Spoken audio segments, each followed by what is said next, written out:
Good morning. It's already 1 a.m. Time check. I'm Marc and welcome to my channel. This is Paper Planes Digital Solutions. So, today I will be teaching you about, turo ko sa inyo ang mga very basic na pamamaraan paano gamitin ang Canva. So, let's proceed, Pakinihintay natin. Let's go to our browser. So first of all, what is Canva? Ano ba ang Canva? Basahin na lang natin. Canva is a graphic design platform used to create social media graphics, presentations, posters, documents, and other visual content. The app already includes templates for users to use. The platform is free to use but offers paid subscriptions like Canva Pro and Canva for Enterprise for additional functionality. So it was founded on 2012 at Sydney, Australia. Wow. So matagal-tagal na rin guys, 8 years na gumagana ang Canva. Marami na siyang natulungan. I myself sa Canva user. So let's proceed. Tara tayo sa Canva. So just go to canva.com and just sign in. Ako guys, meron na akong account.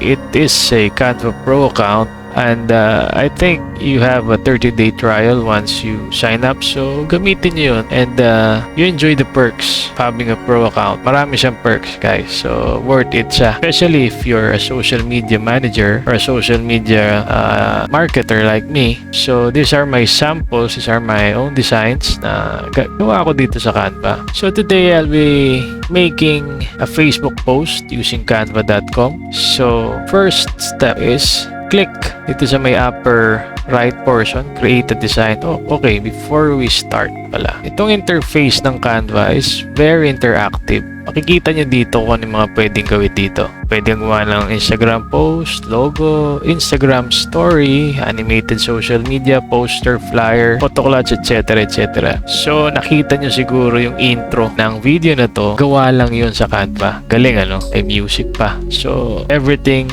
doon sa intro and outro is made with Canva. It's very easy to use, guys, sa mga aspiring graphics designers. So this is a very good start before you proceed to mga parang Photoshop, Adobe Illustrator, Medibang or anything. So dito kahit hindi ka artist, intuitive talaga yung and maraming choices. So let's start. So first, you just click create a design, then you can type, let's say Facebook, then lilitaw yung mga choices. So for now, we can create a Facebook post. Ayan. So this is a blank canvas. So you can click here and then you can change the background. You want it black, gray, or blue, or teal or whatever. So red. So how about, mukhang okay itong blue. So ano bang topic natin?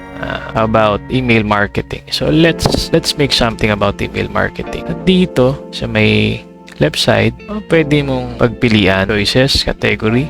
So dito ang mga iba't ibang klase ng templates. Dito naman, if you would like to upload some pictures, mga nakuha mo sa Google Images, so you just drag and drop, then automatic na yan, tatanggapin niya dito. Then, some photos. Ito bago to, Halloween since. So, palagi siyang may bagong content. So, dito madalas gamitin elements. If you want parang mga clip art style dito.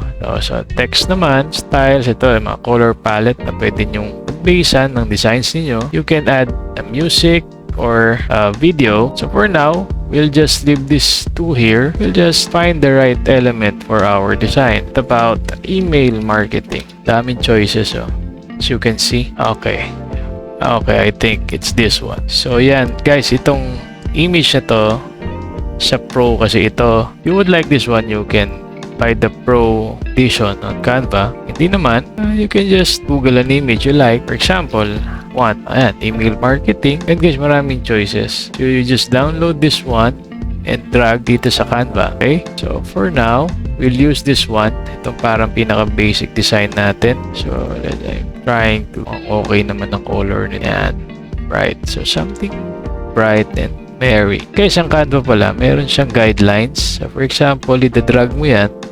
Yan, kita niyo yung pink red line sa gitna. So it means centered na siya. Kaya sabi ko sa inyo, very easy to use. Ano bang email marketing? Email marketing. So you're trying to sell something to someone using emails. Marami pang gumagamit niyan. For now, ito. Kunwari tayo itong taong to. Ano ba magandang ilagay? For example, this guy is me. So I'm thinking of something like let's use this one. Let's just be creative. Try to be creative. So kunwari, marami siyang iniisip. Because, you know guys, when you're digital marketer, kailangan marami kang ideas. Hindi ka nawawalan ng ideas. And stressful din siya. Kasi minsan, wala ka na maisip. Yan guys, pwede nyo igalaw pag ganun. This is medyo malaki. Sagalitan natin. Ayan guys, ano? Pwede nyo siyang i-rotate para magkasya yung gusto nyong design. So I'll be just putting these bubbles here. Else, okay dito. So guys, makikita nyo itong mga designs na to. More on sa pro siya makikita. So for example, yan. Yan parang pinaka-basic. Ganun natin. Let's look on this one. Ang maganda pala sa Canva, you use this kind of design, magre-recommend siya. Parang mga similar designs na. For example, ito medyo parang ay iba to eh. Siguro we can change this one para mas okay yung kanina. Okay, so Ctrl Z. Okay, so let's add another image. Ayan guys, ano, so kita nyo kakaroon na ng body yung ano natin, post natin. Here, can find another element na babagay dito. So okay, let's be creative. Kunwari ito, sa cellphone niya, ikausap siya. Yan, pwede natin pasok yan sa loob ng cellphone. Just adjust nyo lang. So, when using Canva and any other softwares, ang kailangan nyo is patience and creativity. I think that's okay. So, kunwari may mga kausap siya. And next is tells the laptop niya. Kunwari, this one. I think this is okay. For example, nasa Gmail siya. So, let's add some text on this one. For example, ano bang mga ginagamit sa email marketing? You just click on the text and lilitaw siya dyan. So, ito, huwag kayong palito dito.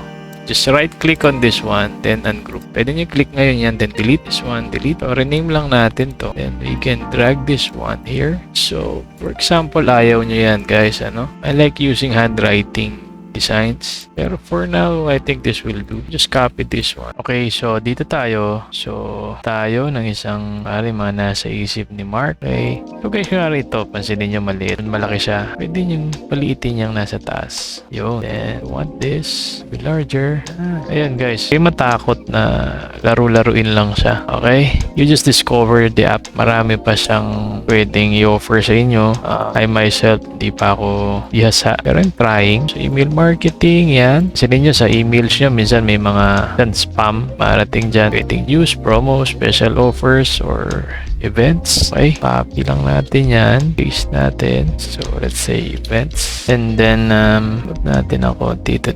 And let's add some more elements on this one. See some sales dahil may mga promo. So, you just drag here. And ilan tayo dyan. Okay, WhatsApp gifts. When doing something like this, guys, huwag niyong kalimutan ng imagination nyo. And don't be afraid to experiment. Ayun, may news. So, what else? So later guys, papakita ko sa inyo yung finished product dahil medyo mahaba na tong video natin. So shortcut ko sa ano. Anyway, you see the idea. So now let's proceed with the pang pinakamagandang ilagay dyan. What else? Siyempre, about this one. Okay siya. Say, email marketing. Masyado siya malaki. Kung alam nyo gumamit ng Microsoft Word, kayang-kaya niyong gamitin to. Yan. So yun guys, ano. Told you it's very easy. Anyway, I'll be showing you the final product on this one. I-edit ko. Di siya ganun kadali. I'll be polishing this one. Pero at least you get the idea. In the end, what I do also is I put my email, my social media accounts. Just go again sa elements. Ito, gusto ko itong dahil nandito na siya eh. Just drag it down here. Okay. And I'll add some text. So, right click, ungroup, and delete. Yan. So, don't forget when you do some Facebook ads, put your social media accounts, no? Sakaling may magkagusto sa obra natin, they can contact us with this one. 3:28 a.m. Okay guys, I'm back. Sorry, I had to edit the video because it's becoming very long. So, ito ang final output na ginawa ko. So, here, at least you now know the basics. So, I changed the font on our title. I rearranged some templates or some elements here, so para medyo maging mas attractive siya. And ayun guys, now after you make this one, ang Canva automatic siya magsisave. As long as you have internet, magsisave siya. And if you want to download this, just click on tatlong botones dito and you can download there. Or pwede nyo i-direct i-post na sa Facebook page nyo. Guys, I'll be showing you some of my works. And guys, gawa lahat yan sa Canva. And these are all Facebook posts. So this one.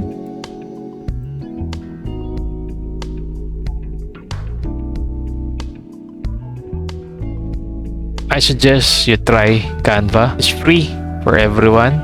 Meron din siyang app sa cellphone. Okay guys, thank you for watching. I hope you learned something from me today. If you learned a lot about canva.com and you love this video, please don't forget to like and hit subscribe and hit the notification bell. Ewan ko kung nasa dyan. So, hanapin nyo na lang. And mag-outro na tayo. Yung outro is made of Canva. So, guys, thank you again. Tata. Bye-bye.